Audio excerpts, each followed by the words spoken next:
శ్రీగురుభ్యో నమః. హరి ఓం. సదాశివసమారంభాం శంకరాచార్యమధ్యమాం మాతా బ్రహ్మానందమయీ పర్యంతాం వందే గురుపరంపరాం. మాతా బ్రహ్మానందమయి అమ్మ ఆజ్ఞని పురస్కరించుకుని ఈ భగవద్గీతకి 4 పరిచయ వాక్యాలు చెప్పమంటం వలన నేను ఈ ప్రసంగం చేయడం జరుగుతోంది. అది చాలా గంభీరమైనటువంటి ఆధ్యాత్మిక శాస్త్రం భగవద్గీత. పెద్దల నుంచి శ్రవణం చేసి గ్రంథ అధ్యయనం చేసి కొంత అర్థం చేసుకున్నప్పటికీ ఇతరులకి జిజ్ఞాసులకి అర్థమయ్యే విధంగా దాన్ని చెప్పాలంటే కొంచెం కష్టమైనటువంటి విషయమే. అయినప్పటికీ అమ్మ ఆజ్ఞయే అర్హతగా భావించి నేను భగవద్గీత అధ్యయనం యొక్క విశిష్టత గురించి నా భావాలు మీతో పంచుకుంటున్నా. ఈ భగవద్గీత అనేది ఇది ఏదో ఒక కథలాగా చదివేదో లేదు పారాయణ చేసేదో పూజకు ఉపయోగించేదో లాంటి గ్రంథం కాదు. ఇది చదివి ఈ జ్ఞానాన్ని ఆకళింపు చేసుకుని దాన్ని ఆచరణలో పెడితేనే ఉపయోగం. అది ఎంత ఉపయోగం అనేది మన అమ్మని ఆశ్రయించిన సత్సంగులందరికీ తెలిసిన విషయమే. అసలు మామూలుగా ఏ పని చేసినా మానవుడనేవాడు సుఖం కోసమే చేస్తాడు. సుఖం మే సర్వదా భూయాత్ దుఃఖం మా భూత్ కదాచన ఇతి ఇచ్ఛా సర్వసామాన్య జ్ఞానాదేవ తత్సిద్ధ్యతే. ప్రతి జీవి ఎప్పుడూ సుఖాన్నే కోరుకుంటాడు, కష్టం అసలు రాకూడదు అనుకుంటాడు. కానీ ఈ జగత్తులో జీవించేటప్పుడు అది అసంభవం అనిపిస్తుంది. అయితే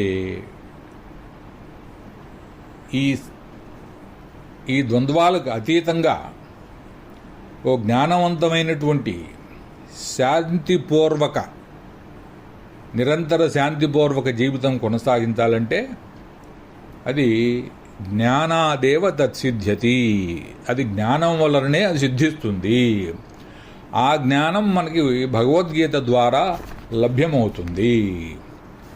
ఈ భగవద్గీత ఈ గీతాశాస్త్రాన్ని ప్రారంభంలో ఎవరు బోధించారు, ఎవరు గ్రహించారు అనేది తెలుసుకోవటం మనకి ఈ గీతా శ్రవణం మననం చేయటానికి, ఏ విధంగా అధ్యయనం చేయాలని తెలుసుకోవడానికి చాలా ఉపయోగపడుతుంది.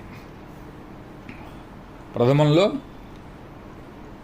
వ్యాసుల వారు భారతాంతర్గతంగా దీన్ని రచించారు. ఆయన చెబుతుంటే మహాగణపతి దాన్ని వ్రాశారు. మొదటి జంట చెప్పింది వ్యాసుల వారు, విన్నది శ్రీ మహాగణపతి. వాళ్ళిద్దరి విషయంలో మనం సందేహించాల్సిన పని లేదు.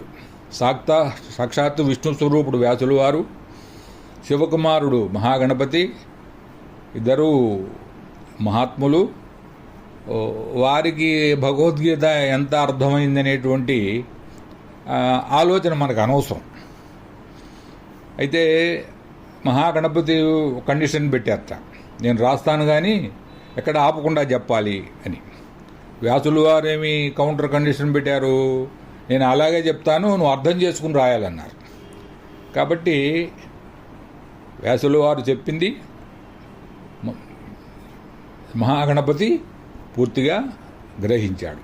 అక్కడ మనకేం ఆ జంటలో మనకి ఇబ్బంది లేదు. తరువాత ఎవరు జంట? శ్రీకృష్ణ పరమాత్మ అర్జునుడికి బోధించాడు. ఇంకొక జంట కృష్ణ పరమాత్మ ద్వారా సంజయుడు కూడా ఈ బోధని గ్రహించాడు. గ్రహించి ధృతరాష్ట్రుడికి చెప్పాడు, బోధించాడు. ఇంకో జంట ఎవరు? సంజయుడు, ధృతరాష్ట్రుడు. తర్వాత మనం మామూలుగా గుర్తించినటువంటి శ్రోత ఇంకొకరున్నారు. ఎవరు? ఆంజనేయ స్వామి. ఆయన ధ్వజారోహణుడై ధ్వజ అధిష్టాతయ్యి అర్జునుడికి ఆ ధ్వజం మీద ఉండి శ్రీకృష్ణ పరమాత్మ అర్జునుడికి బోధించిన భగవద్గీత అంతా ఆయన విని ఆకలింపు చేసుకున్నారు. జితేంద్రియం బుద్ధిమతాం వరిష్టం అని ఆల్రెడీ ఆయనకి పేరు. ఇంద్రియాలను జయించినటువంటి వాడు, బుద్ధిమంతుల్లో శ్రేష్ఠుడు, మహాభక్తుడు, మహాజ్ఞాని. ఆయన భగవద్గీత గ్రహించటం ఆయనకి పెద్ద విషయమే కాదు. కాబట్టి ఆ శ్రీకృష్ణ ఆంజనేయ సంవాదం రూపంలో కూడా మనకి అర్థం చేసుకోవడానికి పెద్ద ఇబ్బంది లేదు. తరువాత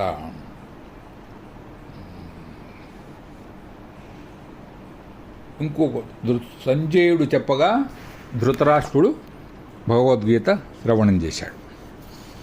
ఎవరు ఏ విధంగా శ్రవణం చేశారు, ఏ విధమైనటువంటి అనుభూతి పొందారు, ఆ విశ్లేషణ మనకి చాలా అవసరం. ఇక్కడ ప్రారంభంలో అర్జునుడి పరిస్థితి ఎలా ఉంది? ధనుస్సును విసర్జించి రథం వెనకాల సతికిలబడ్డాడు. నా అవయవములు శిథిలమగుచున్నవి, నోరు ఎండిపోవచ్చున్నది, శరీరం వణకుచున్నది. ఆ స్థితిలో ఉన్నాడు అర్జునుడు. కార్పణ్య దోషోపహత స్వభావ పృచ్ఛామి త్వాం ధర్మ సమ్మూఢచేతా యశ్రేయస్యాన్నిశ్చితం బ్రూహి తన్మే శిష్యస్తేహం శాధిమాం త్వాం ప్రపన్నం. నా పరిస్థితి అయోమయంగా ఉంది, భయంగా ఉంది, కర్తవ్యం ఏమిటో తెలియటం లేదు. నాకేది శ్రేయస్సో నన్ను శిష్యుడిగా స్వీకరించి నన్ను శాసించు, నిన్ను శరణు పొందుతున్నాను అని గాంధీవాన్ని కింద పడేసినటువంటి అర్జునుడు ఆ డిప్రెస్డ్ స్టేట్లో శ్రీకృష్ణ పరమాత్మని ప్రార్థించిన తర్వాత భగవద్గీత బోధించాడు పరమాత్మ అర్జునుడికి. దాని ప్రభావం ఎలా ఉంది అర్జునుడి మీద? అర్జునుడి మాటల్లోనే చివర చెప్పాడు, నష్టో మోహ స్మృతిర్లబ్ధ త్వత్ప్రసాదాన్ మయాచ్యుత స్థితోస్మి గత సందేహ కరిష్యే వచనంతవా. కృష్ణ, నీ అనుగ్రహం వలన నా మోహం తొలగింది, సందేహాలు తొలగినాయి, జ్ఞానం కలిగింది. కరిష్యే వచనంతవా, నీ ఆజ్ఞని శిరసావహించడానికి సిద్ధంగా ఉన్నాను అని అర్జునుడు చెప్పాడు. సరే, ధృతరాష్ట్రుడి మీద ఎటువంటి ప్రభావం కలిగింది? ధృతరాష్ట్రుడు అంధుడైనటువంటి రాజు, అహంకార మమకాలతోనే అంధుడైపోయినటువంటి వాడు. కాబట్టి గీతాబోధ ప్రారంభంలో ఎలా ఉన్నాడో అయిపోయిన తర్వాత కూడా అలాగే ఉన్నాడు. ఆ జ్ఞాన ప్రభావం ఆయన మీద ఏమీ లేదు. భీముడు ఎప్పుడు దొరుకుతాడా, ఆయన్ని కరకర నవిలేద్దామన్నటువంటి దుష్కురాసంతోనే మనకి ఆ పాత్ర కనిపిస్తుంది. కాబట్టి మనం అర్జునుడిలాగా శ్రద్ధాళు అయ్యి ఆ జ్ఞానాన్ని గ్రహించి ఆకళింపు చేసుకుని మనం ఆచరణలో పెడితేనే ఉపయోగం. లేకపోతే ఎన్నిసార్లు చదివినా, శ్లోకాలు కంఠదా చేసినా, ఎన్ని రకాల వ్యాఖ్యానాలు చదివాను, నాకు ఒక అండర్స్టాండింగ్ ఉంది అంటే ఏమీ ఉపయోగం లేదు. ఎంత ఆచరణలో పెడితే అంత ఈ గీతాబోధ మన జీవితాన్ని మారుస్తుంది. స్వల్పమప్యస్య ధర్మస్య త్రాయతే మహతో భయాత్ అని గీతాచార్యుడే ఒక చోట చెప్తారు. స్వల్పంగా అయినా సరే నువ్వు ప్రాక్టికల్గా ఆచరిస్తే నిన్ను మహాభయం నుంచి జ్ఞానం కాపాడుతుంది అని చెబుతారు. తర్వాత సంజయుడు కూడా విన్నాడు కదా. సంజయుడు విని కృష్ణ పరమాత్మ బోధని అర్జునుడికి చెప్తుంటే ధృతరాష్ట్రుడికి చెప్పాడు. ఈ సంజయుడి మీద ఎటువంటి ప్రభావం కలిగింది అది కూడా మనం కొంచెం గమనించాలి. సంజయుడే చెప్తున్నాడు. 18వ అధ్యాయం 74 నుంచి 78 5 శ్లోకాల్లో ఆయన అనుభూతిని అద్భుతంగా విశేషంగా వర్ణించాడు సంజయుడు. రాజన్ సంస్మృత్య సంవాదం ఇవం అద్భుతం కేశవార్జునయో పుణ్యం హృష్యామి చ ముహుర్ముహు. రాజా, వేదవ్యాసుని కృప వలన దివ్యదృష్టిని పొంది నేను ఈ అద్భుత సంవాదం విన్నాను. ఈ పవిత్రమైన ఈ అద్భుతమైన సంవాదమును అనుక్షణము పదే పదే స్మరించుచూ నేను నిరంతరము ఆనందమును ఓలలాడుచున్నాను. తనువు పులకించిపోవుచున్నది. సంభ్రమాశ్చర్యములకు అవధి లేదు. ఆనందంతో పొంగిపోవుచున్నాను. చూశారా, గీతా బోధలో అంతటి విశిష్టత ఉంది. ఇంకా ఏమంటున్నాడు సంజయుడు? ఎత్ర యోగేశ్వర కృష్ణో ఎత్ర పార్థో ధనుర్ధర తత్ర శ్రీర్వచయో భూతి ధ్రువానీతిర్మతిర్మమ. రాజా, ఎక్కడైతే యోగేశ్వరుడైన కృష్ణుడుంటాడో, ధనుర్ధారి అయిన అర్జునుడుంటాడో అక్కడే విజయము, ఐశ్వర్యము, దృఢమైనటువంటి నీతి ఉంటాయి అని ధృతరాష్ట్రుడికి పాండవ విజయం ఖాయమని చెబుతున్నాడు. మనకి జిజ్ఞాసులకి ఏం చెబుతున్నాడు సంజయుడు? ఎక్కడైతే యోగేశ్వరుడైతే కృష్ణుడు ఉంటాడో, ఎక్కడుంటాడు పరమాత్మ? సర్వస్య చాహం హృది సన్నివిష్ట మత్తస్మృతి జ్ఞానమపోహనంచి అందరి హృదయాల్లో ఉంటాను. ఈశ్వర సర్వభూతానాం హృద్దేశ అర్జున తిష్టతి అహమాత్మా గుడాకేశ సర్వభూతాశయ స్థిత. ఇలా గీతలో అనేక మార్లు చెప్పాడు. అన్ని జీవుల హృదయాల్లోనూ నేను నెలకొని ఉంటాను అని. కాబట్టి కృష్ణ పరమాత్మ ఉన్నాడు.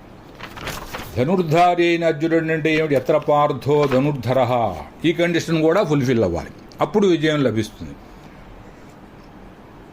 ధనుర్ధారి అయిన అర్జునుడు అంటే వివేకమైనటువంటి ఖడ్గాన్ని, ఆయుధాన్ని తీసుకుని మనం ఈ అంతఃశత్రువుని జయించి సాధన సంపత్తిని సమకూర్చుకుని వివేకము, వైరాగ్యము, సమాధి, షట్క సంపత్తి, ముముక్షుత్వము ఇటువంటి సంపత్తితో కూడి కనుక ఆ ధనుర్ధారి అయిన అర్జునుడి వల్లే మనం కూడా జ్ఞాన సముపార్జనకి తీవ్ర ముముక్షుత్వంతో సిద్ధంగా ఉంటే విజయము తథ్యము, జ్ఞానసిద్ధి తథ్యము అని సంజయుడు చెప్పుచున్నాడు.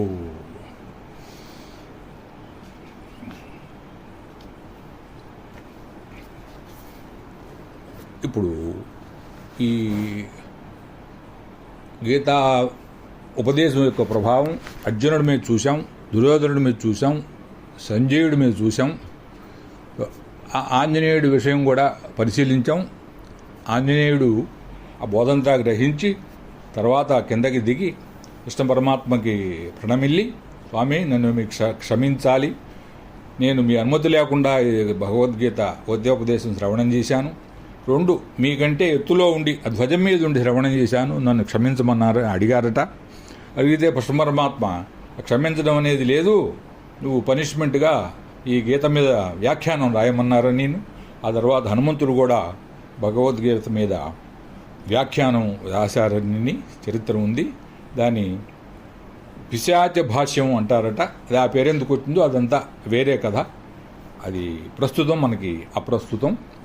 ఇలా ఎంతోమంది కృష్ణ పరమాత్మ నుంచి ప్రత్యక్షంగా ఈ బోధ గ్రహించి మనకి అందులో ఆదర్శంగా మనం తీసుకోవాల్సినటువంటి వాళ్ళు ప్రధానంగా అర్జునుడు. ఆ తర్వాత ప్రస్తుతం మన రోజుకు వచ్చేద్దాం. ఈ రోజుకు వచ్చేస్తే మనం ఇటీవల కాలంలో అంటే చరిత్రలో కొంత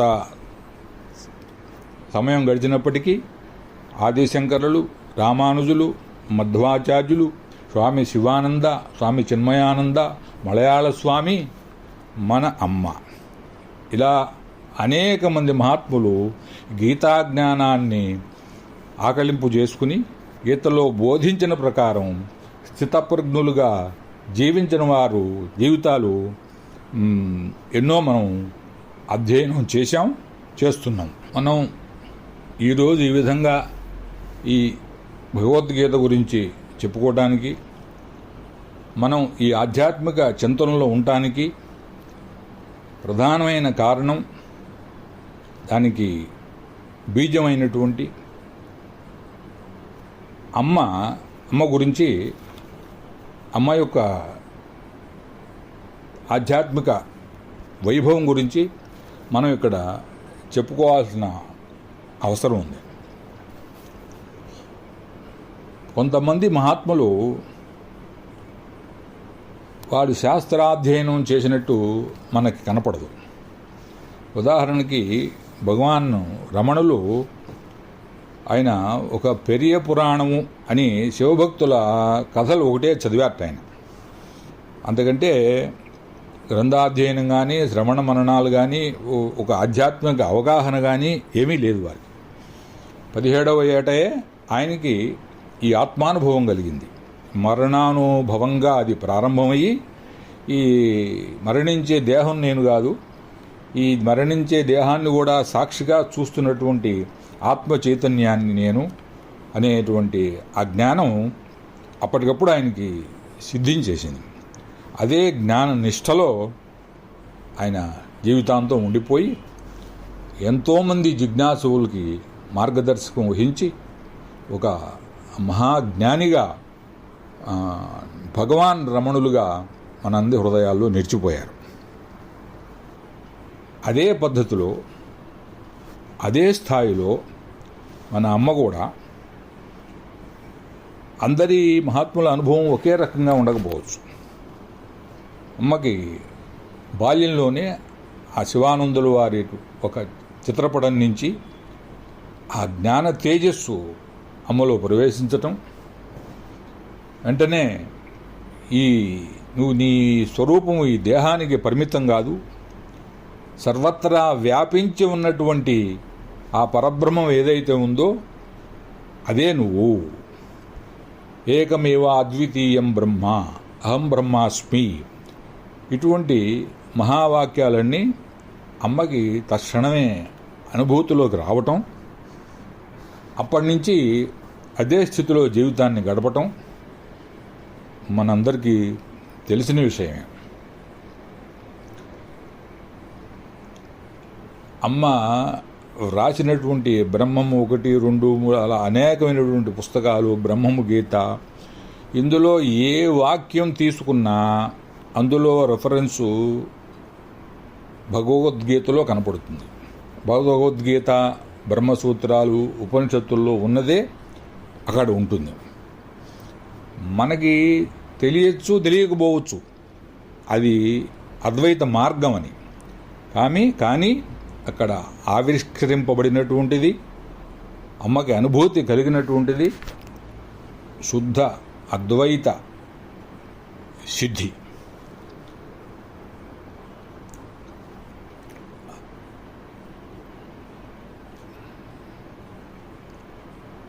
ఇప్పటికీ అమ్మ ప్రశాంతంగా కూర్చోకుండా ఆ బ్రహ్మజ్ఞానికి ఉండే సహజమైనటువంటి తపన, ఈ జ్ఞానాన్ని, ఈ ఆనందాన్ని అందరికీ అందించాలి అనేటువంటి తపనతో అహరహము విశ్రాంతి లేకుండా ఆ ఇంట్లో సత్సంగాలు నిర్వహిస్తూ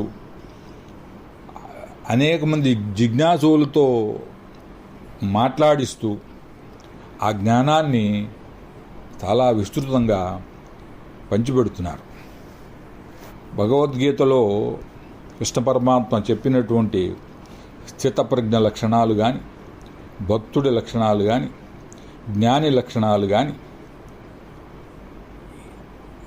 భగవద్గీత ప్రకారం ఎలా జీవించాలో 100కి 100 పాళ్ళు అలాగే జీవిస్తున్నటువంటి మహాత్మురాలు మన అమ్మ. భగవద్గీతని అర్థం చేసుకోవాలి అంటే అమ్మ యొక్క జీవితాన్ని పరిశీలిస్తే చాలు. అన్నీ మనందరికీ వచ్చినట్టే అనేక రకమైనటువంటి ఈతి బాధలు ఇవన్నీ వాటి ద్వారానే అమ్మ ప్రయాణం చేశారు. కానీ దుఃఖేషు అనుద్విగ్నమనాహ సుఖేషు విగతస్పృహ వీతరాగ భయ క్రోధ స్థిత ధీర్ మునిరుచ్యతే అని చెప్పినట్టు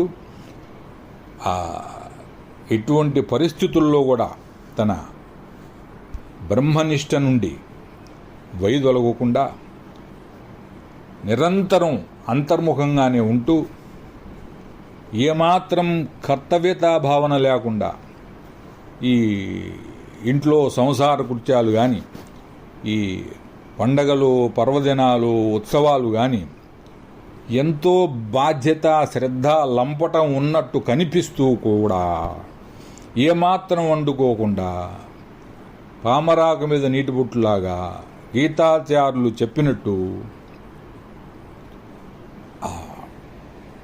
అనాసక్తతో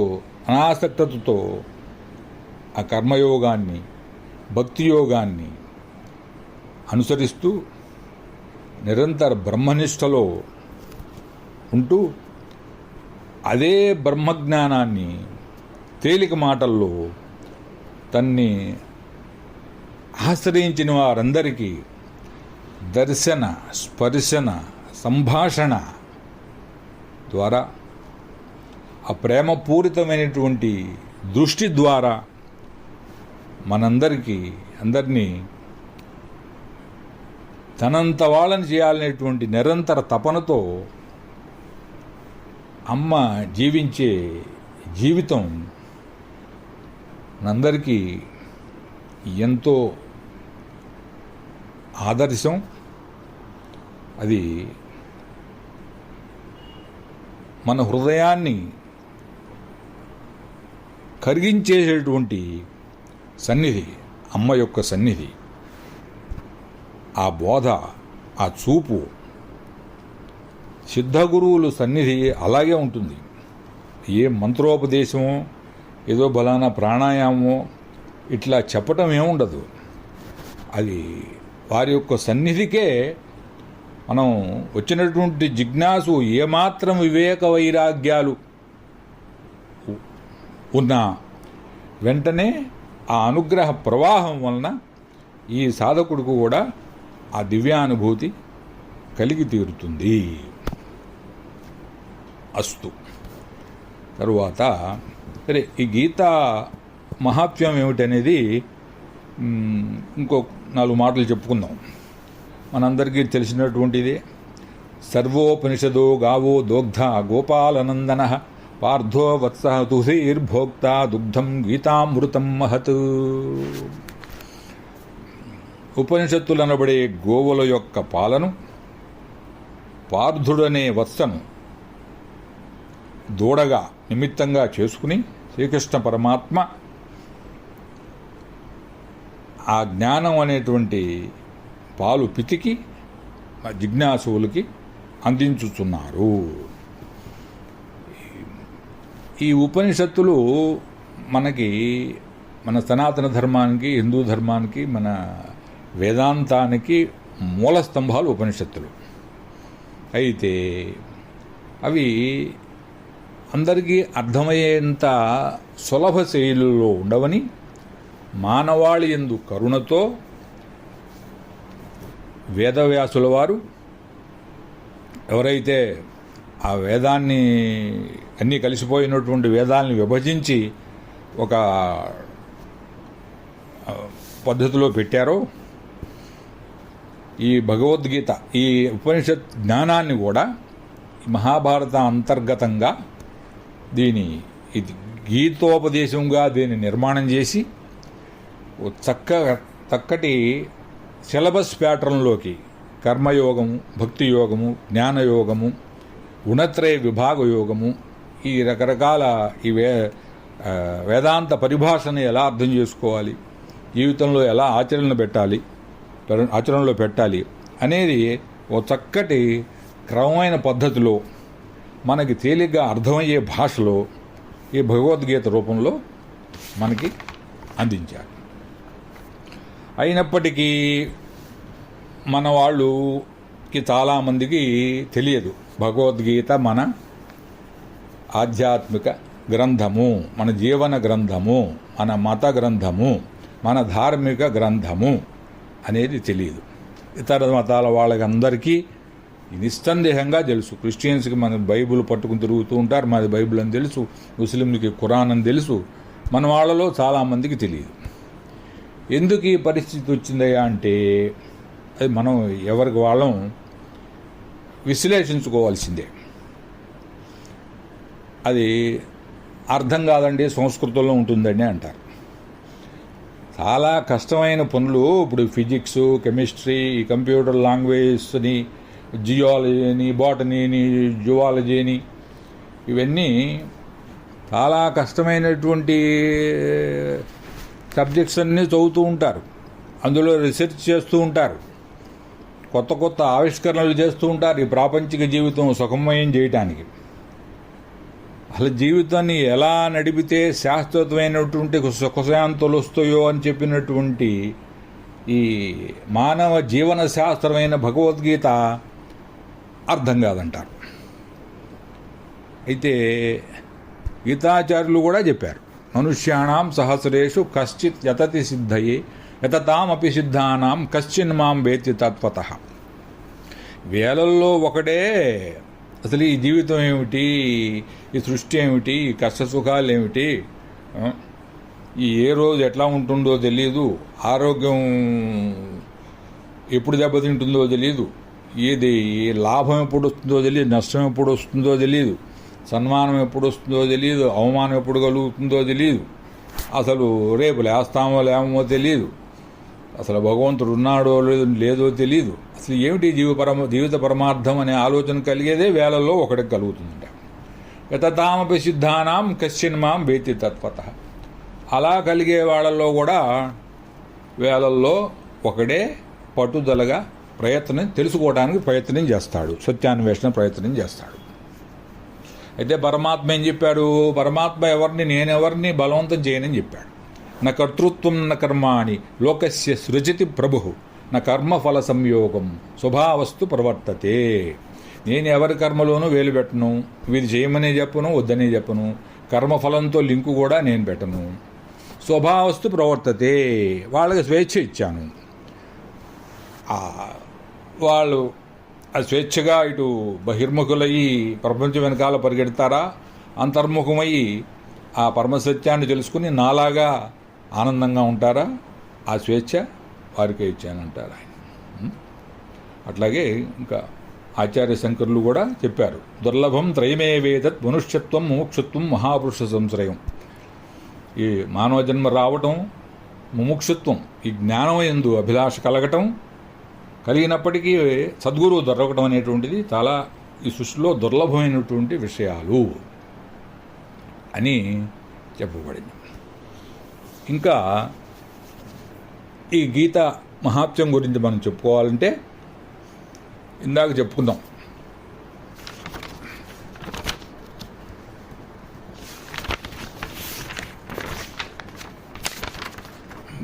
ఇతీచ్ఛా సర్వసామాన్య జ్ఞానాదేవ తసిద్ధ్యతి.